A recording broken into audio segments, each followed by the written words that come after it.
ಇದ್ದೀರಾ ಜನಸೇವಾ Kannada TV news. ಇಂದಿನ ಮುಖ್ಯಾಂಶಗಳಿಗೆ ಸ್ವಾಗತ. ಅಪಘಾತದಿಂದ ಗಂಭೀರವಾಗಿ ಗಾಯಗೊಂಡಿರುವ ಬಾಲಕನ ಚಿಕಿತ್ಸೆಗಾಗಿ ಧನ ಸಹಾಯ ಕೋರಿ ಮನವಿ.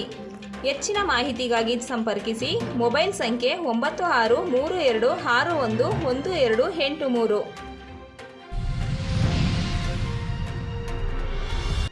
ಯಕ್ಷಗಾನ ಕಲಾವಿದರಾದ ಗಂಗಾಧರ್ ರವರು ಪುತ್ತೂರು ವೇಷ ಕಳಚುವ ಮುನ್ನವೇ ಹೃದಯಾಘಾತದಿಂದ ನಿಧನರಾಗಿದ್ದಾರೆ. ಲೈಂಗಿಕ ದೌರ್ಜನ್ಯ ಪ್ರಕರಣ ವಿದೇಶದಿಂದ ಪ್ರಜ್ವಲ್ ರೇವಣ್ಣರವರನ್ನು ಕರೆತರಲು ಪ್ರಧಾನಿಗೆ ಸಿಎಂ ಸಿದ್ದರಾಮಯ್ಯರವರ ಮನವಿ. ಮಾಜಿ ಸಚಿವರಾದ ಹಾಗೂ ಪಕ್ಷೇತರ ಅಭ್ಯರ್ಥಿಯಾಗಿರುವ ಕೆಎಸ್ ಈಶ್ವರಪ್ಪ ಅವರ ಶಿಕಾರಿಪುರದ ಚುನಾವಣೆಯ ಕಚೇರಿಯ ಮುಂದೆ ವಾಮಾಚಾರ. ಮಡಿಕೇರಿಯ ಸ್ಪೋರ್ಟ್ಸ್ ಭವನದಲ್ಲಿ ಏರ್ಪಡಿಸಿದ್ದ ಕಾರ್ಯಕ್ರಮದಲ್ಲಿ ಪರಿಸರ ತಜ್ಞ ಮೌಲ್ಯಮಾಪನ ಸಮಿತಿಯ ಅಧ್ಯಕ್ಷರಾದ ಎಎನ್ ಮಹೇಶ್ ಅವರಿಗೆ ಸನ್ಮಾನ ಮಾಡಲಾಯಿತು. ಮುಂಬೈನಲ್ಲಿ ನಡೆದ 43ನೇ ಇಂಡಿಯಾ ಮಾಸ್ಟರ್ ಅಥ್ಲೆಟಿಕ್ಸ್ ಚಾಂಪಿಯನ್ಶಿಪ್ 2024ರಲ್ಲಿ ಕೊಡಗು ಜಿಲ್ಲೆಯ ಕ್ರೀಡಾಪಟುಗಳು ಉತ್ತಮ ಸಾಧನೆ ತೋರಿದ್ದಾರೆ. ಮಂಡ್ಯ ದೇವಾಲಯದಲ್ಲಿ ಪ್ರವೇಶ ನಿಷೇಧ, ನಾಳೆ ಚೀರನಹಳ್ಳಿಯಲ್ಲಿ ಶಾಂತಿ ಸಭೆ.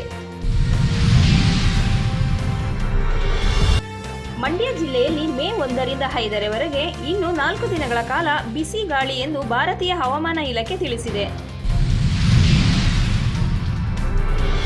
ಲೈಂಗಿಕ ದೌರ್ಜನ್ಯ ಪ್ರಕರಣ ಸತ್ಯ ಆದಷ್ಟು ಬೇಗ ಹೊರಬರಲಿದೆ ಎಂದ ಪ್ರಜ್ವಲ್ ರೇವಣ್ಣರವರು. ಕಲಬುರಗಿ ಪ್ರತಿಭಟನಾ ಸ್ಥಳದಲ್ಲಿಯೇ ಕುಸಿದು ಬಿದ್ದ ಸಂಸದರಾದ ಉಮೇಶ್ ಜಾಧವ್ ಆಸ್ಪತ್ರೆಗೆ ದಾಖಲು.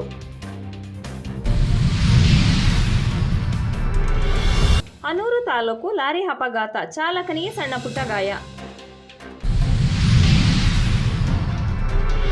ನಾಗರಹೊಳೆ ರಾಷ್ಟ್ರೀಯ ಉದ್ಯಾನವನದಲ್ಲಿ ವನ್ಯಜೀವಿಗಳಿಗೆ ಉಂಟಾಗಿರುವ ನೀರಿನ ಕೊರತೆಯನ್ನು ನೀಗಿಸಲು ಅರಣ್ಯ ಇಲಾಖೆ ವತಿಯಿಂದ ಕೆರೆಗಳಿಗೆ ನೀರು ಒದಗಿಸಲಾಗುತ್ತಿದೆ.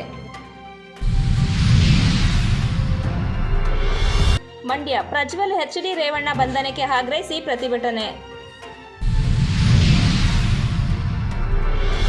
ಕುಶಾಲನಗರ ಪುರಸಭೆ ವ್ಯಾಪ್ತಿಯಲ್ಲಿ ಕುಡಿಯುವ ನೀರಿಗಾಗಿ ಹಾಹಾಕಾರ.